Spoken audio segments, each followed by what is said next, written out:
आकाशवाणी भोपाल से प्रस्तुत है कटनी जिले की चिट्ठी। आलेख राकेश चतुर्वेदी, वाचन स्वर दीपा सिंह।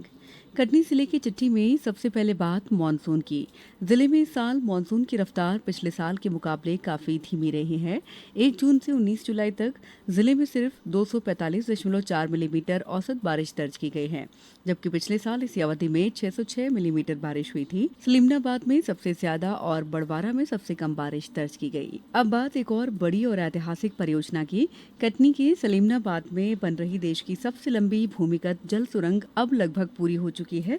करीब 12 किलोमीटर लंबी इस सुरंग में सिर्फ 2 मीटर खुदाई बाकी है।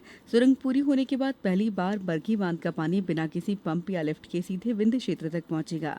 मुख्यमंत्री डॉक्टर मोहन यादव ने भी इस मौके पर पहुंचकर निर्माण कार्य का जायजा लिया। करीब 15 साल से बन रही इस महत्वाकांक्षी परियोजना से हजारों किसानों को सीधा फायदा मिलेगा।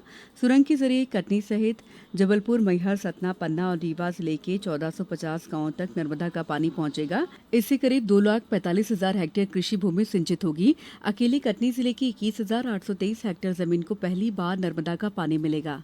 जिला प्रशासन का ये कहना है कि परीक्षण के बाद अक्टूबर 2026 से पानी की आपूर्ति शुरू करने का लक्ष्य रखा गया है। कटनी जिले में बच्चों को बीमारियों से बचाने के लिए दस्तक और स्टाफ डायरिया अभियान शुरू किया गया है। यह अभियान 31 अगस्त तक चलेगा।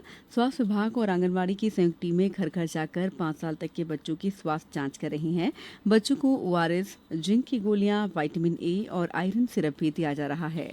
बारिश के पानी को बचाने के लिए नगर निगम ने शहरवासियों से रेन वाटर हार्वेस्टिंग सिस्टम लगाने की अपील की है। निगम का कहना है कि बारिश की हर बूंद भविष्य के लिए बेहद कीमती है।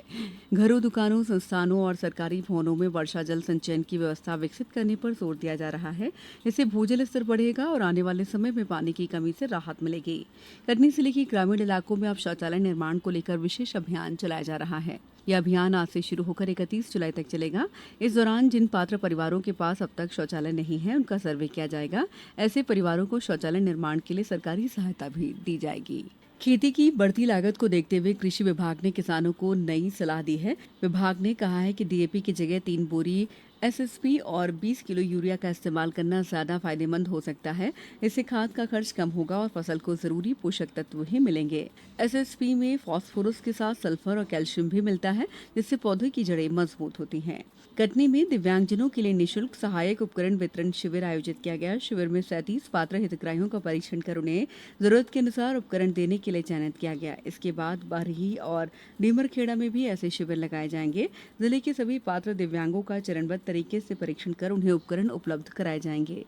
कटनी पुलिस को बेहतर कार्यप्रणाली के लिए बड़ी उपलब्धि मिली है। जिले के 13 पुलिस थानों के साथ पुलिस अधीक्षक कार्यालय और 2 SDOP कार्यालयों को ISO प्रमाण पत्र प्रदान किया गया है। ये सम्मान साफ सफाई, रिकॉर्ड प्रबंधन, बेहतर व्यवस्था और जनता के अनुकूल माहौल के आधार पर दिया गया है।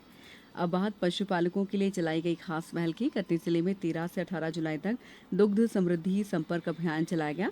इस दौरान विभाग की टीमों ने 5,515 पशुपालकों के घर पहुंचकर आधुनिक पशुपालन की जानकारी दी। पशुओं की बेहतर नस्ल, संतुलित आहार और दूध उत्पादन बढ़ाने के आसान तरीके भी बताए गए। विभाग का कहना है कि आधुनिक तकनीक अपनाने से पशुपालकों की आय बढ़ेगी और डेयरी व्यवसाय अधिक लाभकारी बनेगा। जिले की चिट्ठी समाप्त हुई।